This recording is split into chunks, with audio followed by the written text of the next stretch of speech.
Dan otomatis nanti ininya akan berubah menjadi warna hijau. Dan di sininya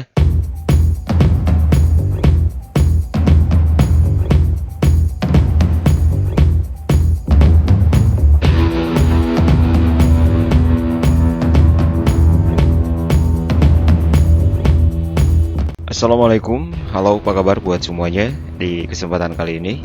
Semoga semuanya dalam keadaan sehat ya, dan tentunya dalam keadaan baik-baik saja. Hari ini kembali saya Rizal Gibran hadir memberikan informasi terkait bantuan operasional sekolah dan persiapan penyaluran BOS tahap ketiga tahun 2021.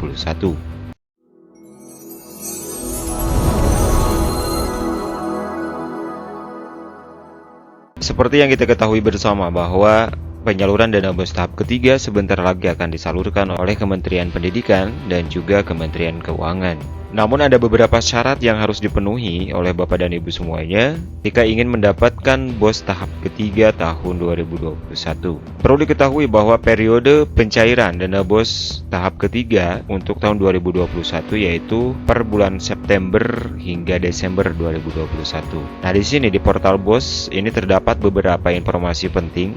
Mulai dari perubahan rekening kemarin sudah dilaksanakan dan diberi waktu hingga tanggal 20 Agustus. Mari kita mencoba melihat di dashboard portal BOS Kemdikbud itu seperti apa. Yang pertama tentu saja di sini Bapak dan Ibu bisa melihat di beranda ataupun juga di dashboard sekolah penerima dana BOS reguler. Ini status verifikasi rekeningnya sudah aktif dan sudah terverifikasi oleh bank, penyalur dan juga oleh kementerian. Kemudian di daftar penyaluran di sini terdapat beberapa data mulai dari tahun, jenis BOS, kemudian gelombang, bank penyalur, NPSN dan sebagainya. Nah, di sini terdapat beberapa item ataupun juga terdapat beberapa data yang bisa kita ketahui mulai dari jenis BOS di sini untuk tahun 2021, dan jika lebih detail Bapak dan Ibu ini bisa dilihat, ini terdapat beberapa informasi mengenai rekening, detail rekening BOS gitu ya. Selanjutnya di bawahnya di sini ini beberapa data mengenai BOS sebelum-sebelumnya ataupun juga informasi sebelumnya. Ini di daftar rekening, di konfirmasi rekening ya, ataupun juga di daftar penyaluran. Kemudian di konfirmasi rekening di sini Bapak dan Ibu bisa lihat ini berhasil diverifikasi. Nah, jika kemarin rekening Bapak dan Ibu bermasalah dan ada hal yang perlu diperbaiki, di sini di konfirmasi rekening ini bisa kita lihat apakah rekening kita itu berhasil diverifikasi oleh bank atau tidak, sesuai atau tidak begitu ya. Kemudian di sini di konfirmasi dana BOS, saya ingin memberikan contoh kepada Bapak dan Ibu semua terkait konfirmasi dana BOS terlebih dahulu. Karena memang sebagai persyaratan penyaluran BOS tahap ketiga untuk tahun 2021 yaitu yang pertama tentu saja input realisasi BOS tahap pertama tahun 2021. Nah, jika yang belum silahkan di-input terlebih dahulu. Batasnya sebelum cut off 31 Agustus nanti begitu ya. Nah, di sini di konfirmasi dana BOS ada beberapa kolom yang berbeda. Di sini yang berwarna hijau ini artinya sudah dikonfirmasi dan jelas di sini sudah terkonfirmasi begitu ya. Kemudian untuk di tahap yang kedua ini ada SP2D, ini belum dikonfirmasi. Nah, kemudian untuk tahap pertama ini ada belum salur. Saya juga tidak mengerti ini kenapa, padahal uangnya itu sudah masuk di rekening dan sudah digunakan. Tetapi di sininya ini adalah belum salur. Saya tidak tahu kenapa, yang jelas ini data yang saya terima dari portal BOS gitu ya. Nah, bagaimana cara mengkonfirmasi dana BOS-nya? Mari kita lihat contohnya sebagai berikut. Berikut ini contohnya. Kita tinggal konfirmasi saja di sini. Nah, ketika kita mengklik konfirmasi dana BOS, di sini terdapat beberapa data, mulai dari jenis, kemudian juga jumlah nominal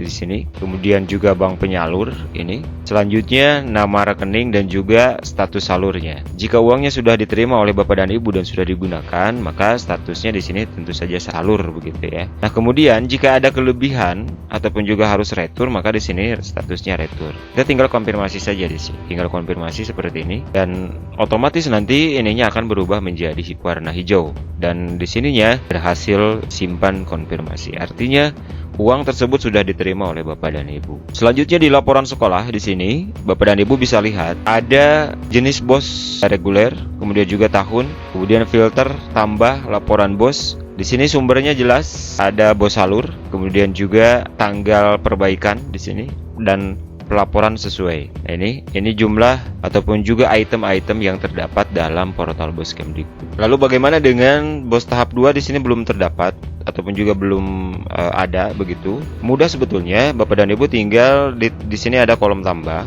Di sini tinggal tambahkan saja Bapak dan Ibu, dan ini tahap kedua, dan nanti jumlahnya sesuaikan, kemudian input realisasinya per item ini begitu ya. Mudah sebetulnya, dan tidak sampai 10 menit lah. Tidak sampai 10 menit. Ayo input realisasi bosnya untuk persiapan penyaluran dana bos tahap ketiga. Karena berhubung sekarang masih bulan Agustus dan konten ini dibuatnya masih di bulan Agustus, maka untuk tahap yang kedua, meskipun sudah selesai realisasinya, saya sarankan untuk tidak di-input terlebih dahulu. Jangan dulu di-input. Kita nunggu di bulan September saja, di awal-awal bulan September, nanti kita baru input gitu ya, meskipun sudah selesai misalkan. Tapi yang jelas buat Bapak dan Ibu, sebagai persyaratan penyaluran dana bos tahap ketiga itu adalah input realisasi dana bos tahap pertama. Itu yang menjadi syarat utama, dan cut off bos per 31 Agustus 2021 itu ya. Nah, kemudian selain ini juga Bapak dan Ibu, ada beberapa hal yang perlu diperhatikan oleh Bapak dan Ibu semuanya terkait laporan sekolah ini. Laporan bos sekolah itu terdapat beberapa jenis laporan. Yang pertama tentu saja yang bersifat online yang seperti ini, kemudian juga yang bersifat offline. Nah, yang bersifat offline itu juga terbagi menjadi dua bagian. Ada yang kebutuhannya untuk operator kabupaten, laporannya terpisah. Kemudian juga ada yang bersifat dokumen di sekolah, itu bentuk fisiknya yaitu hard copy dari LPJ, laporan pertanggungjawaban sekolah. Nah, kegunaannya nantinya laporan online seperti ini kebutuhannya untuk kementerian. Kemudian juga kita suka dipinta oleh operator bos kabupaten misalkan, itu kebutuhannya untuk laporan tingkat kabupaten. Dan juga laporan yang bersifat dokumen itu biasanya nantinya itu diperuntukkan untuk sebagai pemeriksaan, mulai dari inspektorat, kemudian juga lembaga-lembaga lain yang berwenang ataupun juga yang mempunyai kewenangan terhadap dana bos. Itu untuk laporan sekolah. Nah, kemudian di sini Bapak dan Ibu ada upload buku tabungan atau giro di sini. Nah, demikian Bapak dan Ibu informasi mengenai tata cara konfirmasi dana bos, kemudian juga informasi mengenai input realisasi tahap pertama, tahap kedua. Mudah-mudahan informasi ini bermanfaat. Jika dirasa informasi ini bermanfaat, jangan lupa like, share, dan subscribe channel ini agar terus berkembang dan terus bisa memberikan informasi terbaik bagi Bapak dan Ibu semuanya. Saya Rizal Gibran pamit, terima kasih. Assalamualaikum warahmatullahi wabarakatuh. Sampai jumpa.